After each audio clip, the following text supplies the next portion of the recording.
255 kilometres to go. Welcome to another Lama Live here in the car because we're doing another road trip towards Ballarat. I think the last 3 of these have been on this exact same piece of road. So for those new to these ones, we just sit in the car we're in the car for a few hours. So we switch the camera on, we have a chat about the last week or so. You can download these as MP3. I'll put a link below to a conversion site for that. Feel free to Alt-tab into another window, but come along for the drive. How you doing, Von?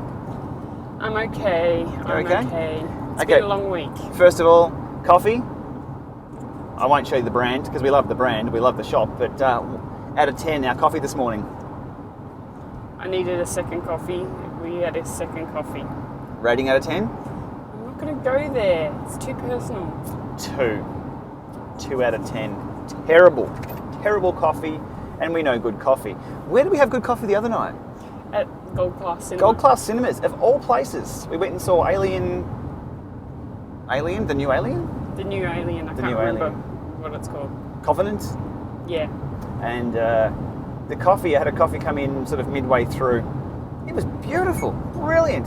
It was so good that you actually asked me to have a sip of your coffee midway through the movie. I was like, what? Sure. Melbourne coffee. If you're from Melbourne, you know. If you're not from Melbourne, come to Melbourne just for the coffee. It is brilliant. Alrighty, this week, let's go through the things. All the things. The Giro d'Italia. Woohoo! Pink is back. Caleb won the stage last night. Stage 7, Caleb Ewan, Aussie for Orica Scott. Yeah. Comes through for the win. I've only seen the still shots, but good to see Caleb up for the win. Oh, sorry, spoilers. Be a few days before this goes up, so we're all good.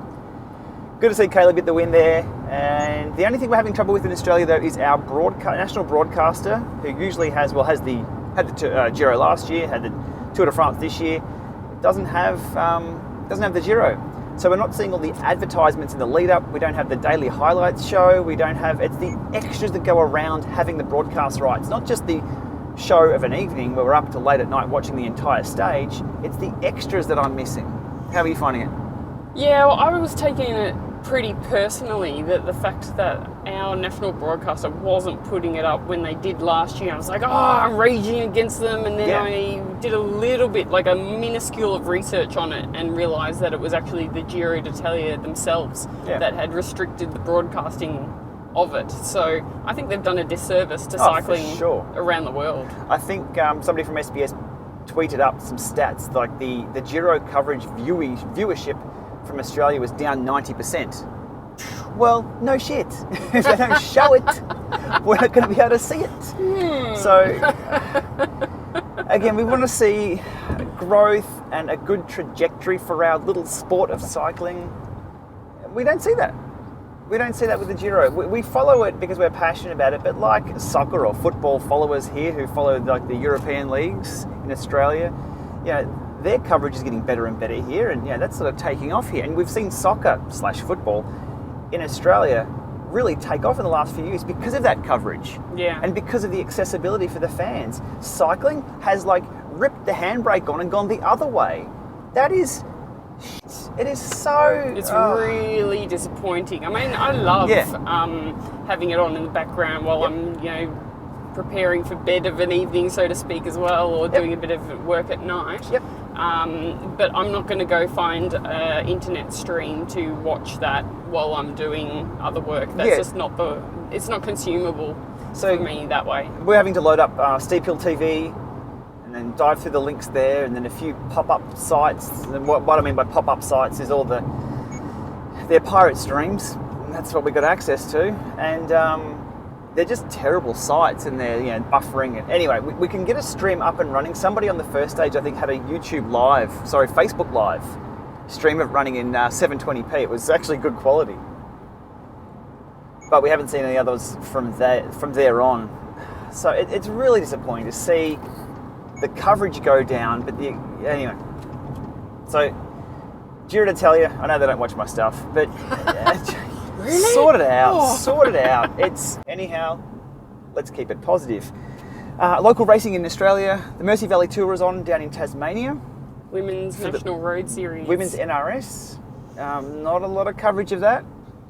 Yeah, only the people that I follow personally. Am I seeing any info on? Yep, and Grafton Inverall is on this weekend as well for the men's. So for men's national road 99% series. of the year, there's no racing in Australia, and when they do have the racing, and we like to follow both, like men's and women's at the same time, they put 2 events on somewhere else. Cycling, sort your out.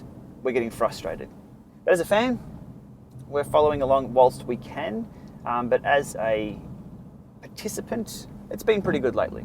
So Von, speaking of participant, and speaking of new age and trajectories and growth and new... I've got to stop saying that because I have to keep beeping myself out. The eCrit series online on Zwift. How are you doing in that?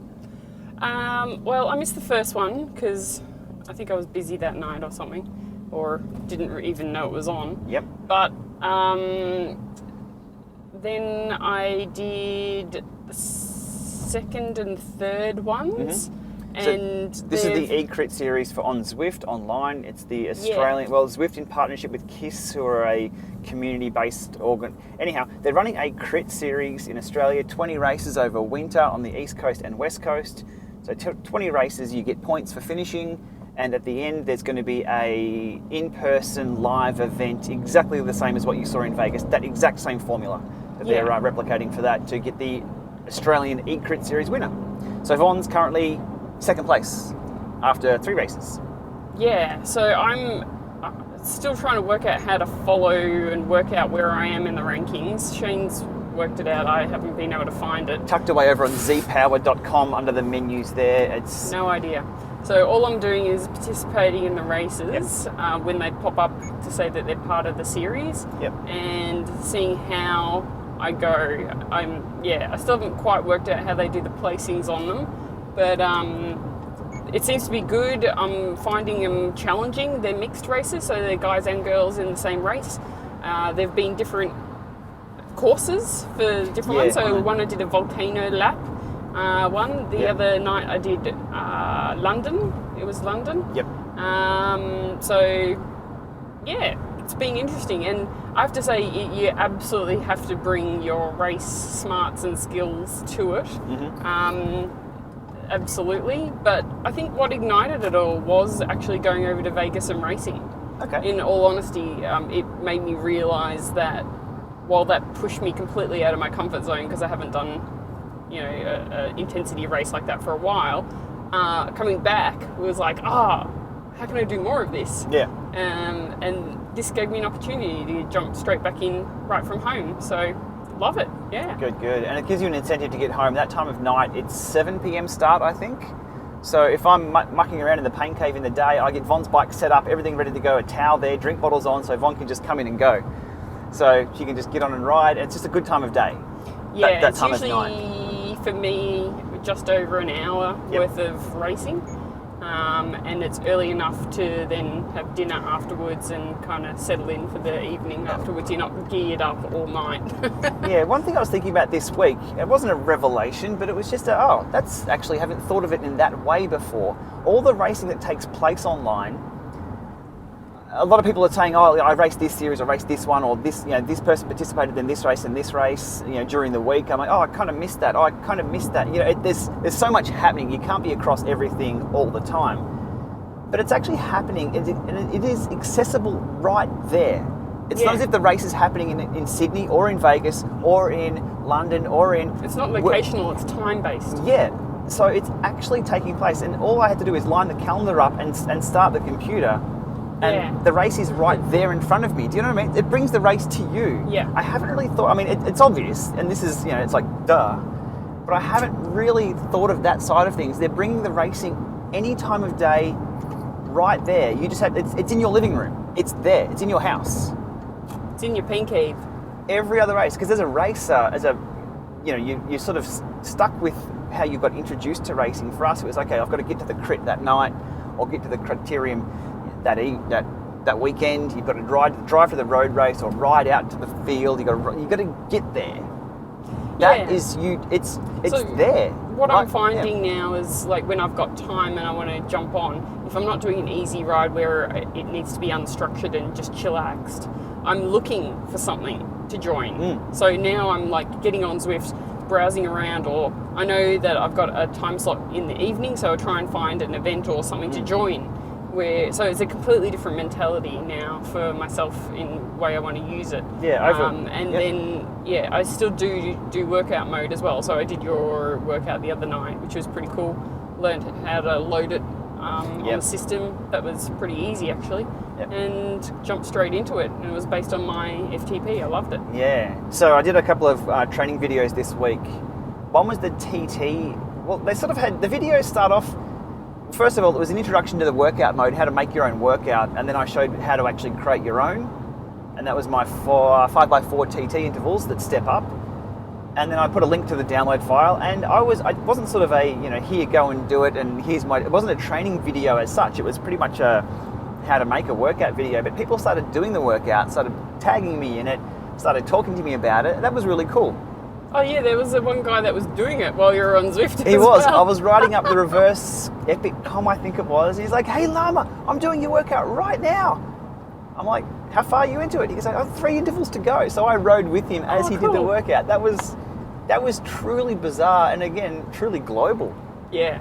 And it just goes to show the reach. So I did another one this week as well. I call it the blunt knife session because you don't feel very sharp at the end, as I've mentioned in that video. And I've been wanting to do that one for a while. That's a super hard workout. That's the mid-range version of that. We can really spike it up, that one, which you turn the 20 seconds into not just 150% of FTP. You switch off erg mode, it's 20 seconds all out.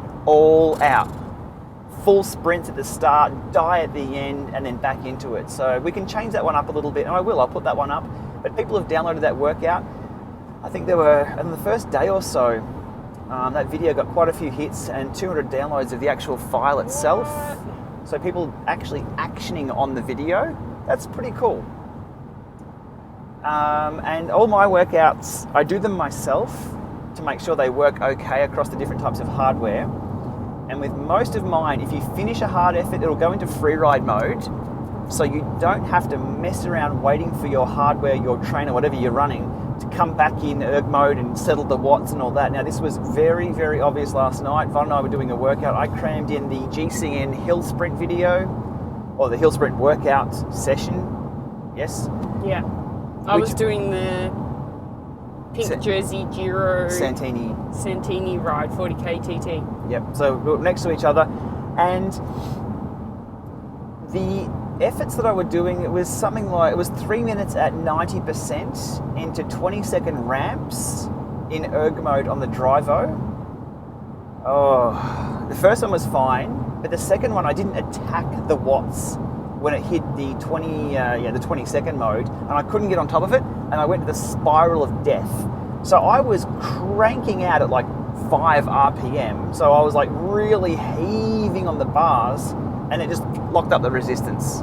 I had to stop. It was frustrating. One other thing I found though was when I actually was on top of that, so I got through the 20 seconds and it ramps up to say 650 watts, just whoosh, straight up the top. So you got to sprint this thing out and then come straight back to 290 watts, I think it was holding. But it wouldn't go back to 290 watts. You saw me like screaming at it because I was done my 20 seconds and 10 seconds later it would lock up. Horrible, horrible, horrible. So my workouts, I will try and program them so they work on any trainer across the board. And if you have asked to have done an effort, then you won't be asked to hit a certain wattage straight away after that, because erg mode doesn't work like, it's not quick enough on any trainer. It's just not quick enough, and it's a horrible experience. I've raced a lot online, and the effort last night, that interval, was nothing like anything I'd encountered, even out on the road. I've raced up really, really steep hills with steep hill attacks, and nothing was anywhere near what took place in erg mode, locking up to the point I couldn't pedal.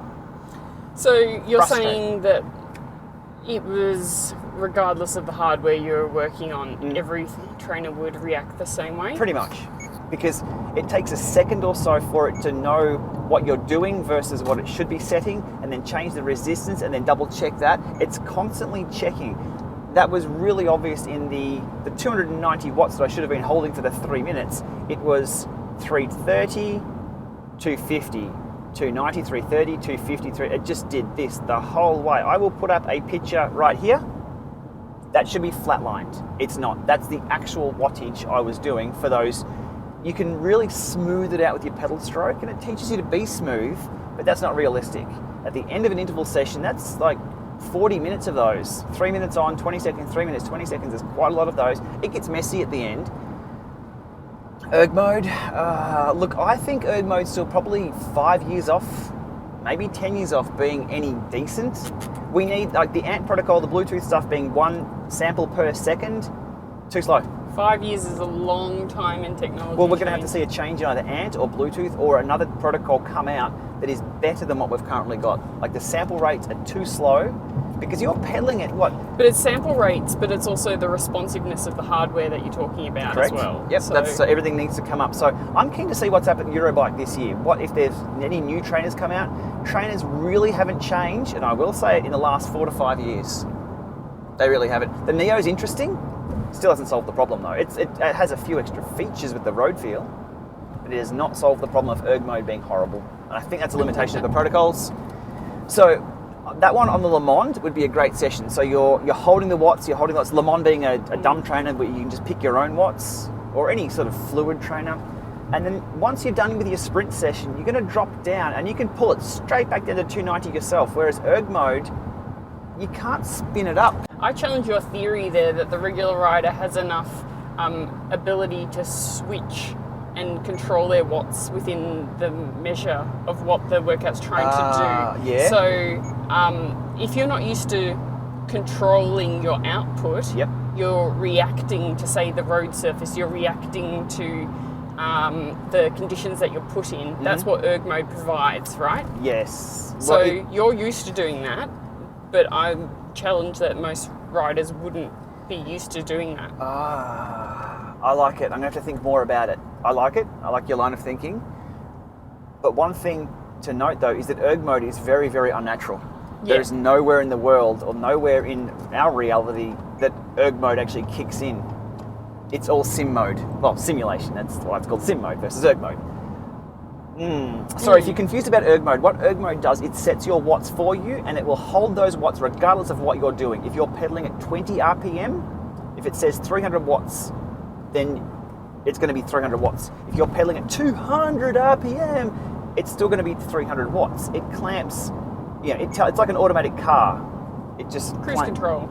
Yeah, effectively, yeah. So regardless of the hill you're going over, you're still doing the same speed. Yeah.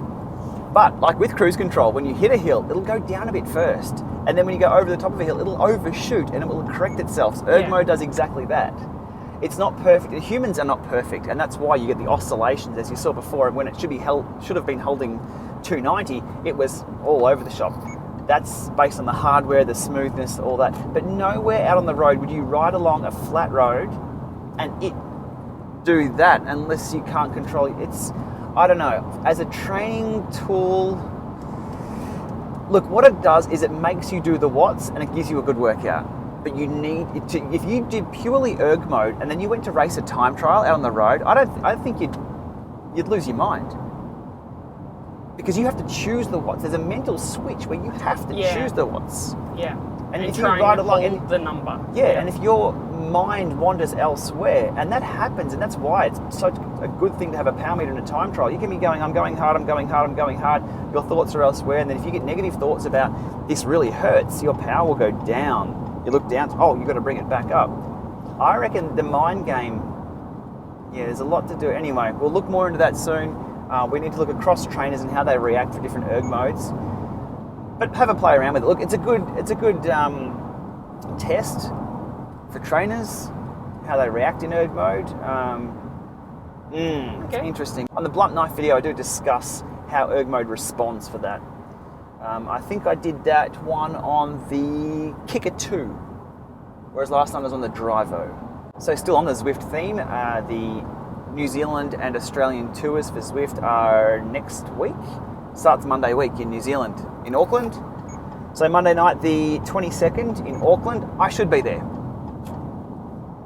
First time in New Zealand. I haven't been to New Zealand. You've been to New Zealand? Yeah, several times. Snowboarding. Woo! I haven't been, bro. So we'll hopefully flying in either Sunday or the Monday. So if you're in New Zealand, I'll put the details and links below to those events. Get to Auckland, bro. Get in the chopper. Yeah.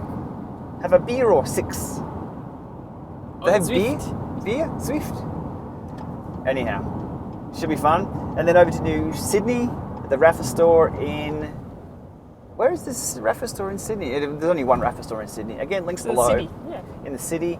That's on the 24th in Sydney, and then down to Melbourne. So back home on the 26th.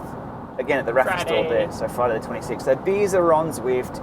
Tag along. They're going to have some Zwift stations there. I'm not sure what events they're running, whether it's a one lap, whether it's a hill climb or the sprints or something like that. But it's more about coming along, checking out the Rapha store, checking out the whatever else they put on. Hopefully they bring some big thumbs. You know those big thumbs? Thumbs up. I hope to see some of those. If not, I'm sure there's water bottles and things. So yeah, they should have some smart trainers there. So if you want to see what a smart trainer looks like and feels like, give it a try. Better have some smart trainers there, but don't put them in erg mode. Kidding. Erg mode has its place. They're not at Zwift events. So on that as well, so there's other events popping up here in Australia, but not to be missed out, the other side of the world, the CVR World Cup, like what we saw over in Vegas and we were a part of, have announced the London event on June 6th. They've also announced you can win a spot. So not just like win a spot virtually, they'll fly you to London to compete. Oh, so one for the guys, one for the girls? Don't know. I've just seen a short little do this race and we will pick a winner. I'm not sure if it's a anyhow, check it out. Again, links below for that. Awesome. But for people who are in for a chance to actually get flown around the other side of the world, it's happened. I've been lucky enough to be flown around the world, I think 4 times since taking up this indoor cycling stuff. And yeah, there's a chance for someone else. So that's pretty cool. On your bike. So, on my bike. Get on your bike. Get on your bike, on your digital bike, and rip some mad watts and see if you're... up for the challenge. Yeah, that's pretty cool. That's very cool. Anyway, more news on that coming soon. Kicker stickers, almost out of stock of kicker stickers. Right, so do you think it's worth doing another batch? I don't know. The pink Giro kicker stickers sold out straight away. Oh, wow. The orange ones have gone pretty quick. And I got worldwide postage sorted out because it fits in just a normal envelope. Oh, cool. So worldwide postage is only $5 Australian, which isn't a lot of money in any other currency. So I'm not sure. I know. Finally killed a bird. I did not. It flew at me. Australia. It's wild. It wasn't a bin chicken or an emu. Okay, this week DCRainmaker put out his in-depth review of the twin power from Rota, 2 in power twin. That's how it's pronounced. So I've been waiting for that for a while, and I was really happy that Ray could put his out right when I'm about to put mine out or just have a discussion about mine. I did my installation video of mine around at Slane's a couple of weeks back and have been riding and collecting data. Ray and I have been sharing notes about the data we've collected. We both independently came to the same conclusion as well about what we saw. I'll link to Ray's article on that below, where he references his data that he's collected and also mine, which was nice. Bit of a collab there with Ray.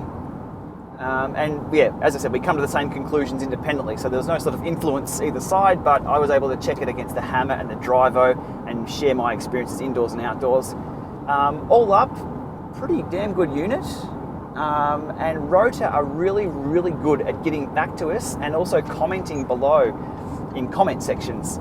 So the only peanut we could pick out of all of that data was just the overshooting indoors, which we're still yet to pinpoint. Interesting stuff, but what I'm finding out is the more power meters that I test and look at and dive into, the more questions that come up. They've all got their idiosyncrasies from that perspective. And the way they measure things, one of the detailed replies from the engineers at Rota was really, really good, and it showed that they're onto it. They are absolutely onto it.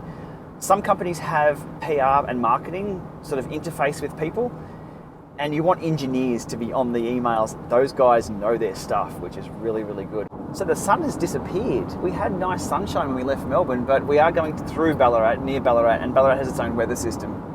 As we know, it actually snows in Ballarat probably once every few years. Did it ever snow when you were living in Ballarat, Von? Yeah. It did? Yeah, but it never really settled unless you're in the hills around. Okay. Well, no snow today. It's currently, it's 10 degrees outside now, so we're not far off. Terrible. It's nice and warm in the car. It's nice in the car. Speaking of in the car and traffic, one thing I noticed from the Whittlesea event we did a few weeks back, we talked about that on the other Lama Live. Yeah. 110k loop just out of Melbourne. I pulled up a map when I was out there and had a look at, where we had to go next, what was the next town, how far, and have a look at where the traffic jams were. So I'll put up the photo here. What you can see there, the red lines on the Google Maps, that usually indicates where the traffic jams are on the roads. There was no traffic. They were all cyclists. So interesting mistake there by Google Maps / wherever the data aggregator was. Everybody who had their phones in their pockets and were running an app that reports their location and speed, that was wrong. There was no cars on the road there. Well, there was hardly any cars, but it looked as if there was a big traffic jam along that whole thing. So if you ever wonder how Google and all those other services get their detailed traffic maps and graphs, even on back streets, you'll see that why is there traffic backed up there? It's because people's phones are reporting their location and feeding that back into the mothership. So that's an interesting kind of concept for bunch rides and stuff like that too. Yeah. So if you were doing a mass participation ride and the roads are open, the event that we were doing was tiny in comparison. Yep. It would be skewing the traffic data entirely. Yeah. So there was only a few hundred riders on that whole route, probably 400 all up. So spread out. At any one time, there only would have been 30, 40 or so. There wasn't a group of any more than 5 or 6. But 30 or 40 over like a kilometre distance. So the algorithms there at the Google side of things must have thought that, slow moving traffic, something's going on. Really, really interesting to see. But check it out yourself. If you're ever near a public event where people are moving slowly, maybe at a fun run or something like that, where the roads aren't closed, misrepresentation of what's actually going on. Interesting stuff. Yeah, absolutely. Yeah. So on the data side of things, I did the video on the Boston and London marathons and the devices people were using. I find that fascinating. It wasn't cycling, but we were using Strava to pull that information out. The observation that I made on the TomTom, Rainmaker, came up with a really good answer of what was happening there. So rewinding back, Garmin took the top 10 of the 11 spots over in Boston. So Garmin complete whitewash of the field there, and the number of units. In terms of penetration in the penetration of the devices used. Garmin had it totally wrapped. 12th place was TomTom in the US. In London though, the TomTom device was 3rd place. And I'm like, well, why 3rd place? And I looked into where the company was located. They were in the Netherlands. Yeah. So it didn't make any sense. So I didn't sort of keep following that route. Rainmaker commented saying that the TomTom Sports Watch division are actually in London. And they sponsor a lot of London events. Yeah. So there we go. Problem solved. I like that. Just a bit of an observation that I made. I couldn't really pinpoint it, but again, crowdsourced the answer, and Ray knew exactly why it was likely that they were right up. So because that was a big difference. The trends we see across bike computers, like the Garmin 500 is the 500 series, hands down wins everything. And we know that because it's just a good unit that works and has enough feature sets, and no one's upgraded to the 820. And not a lot of people use the 1000. So from the cycling side of things, I knew what was going on, but from the running side of things, I didn't. So anyway, interesting stuff. Good input. Yeah, so again, it's all about crowdsourcing and the comment section. So the true value of all the content I see people create, it's not in the content itself, it's in the reactions and the interactions down below. As I was saying, Rota comments in the comment section, so you'll learn a lot more. People have some really, really obscure questions, but they're really interesting stuff, or things that I find interesting anyway.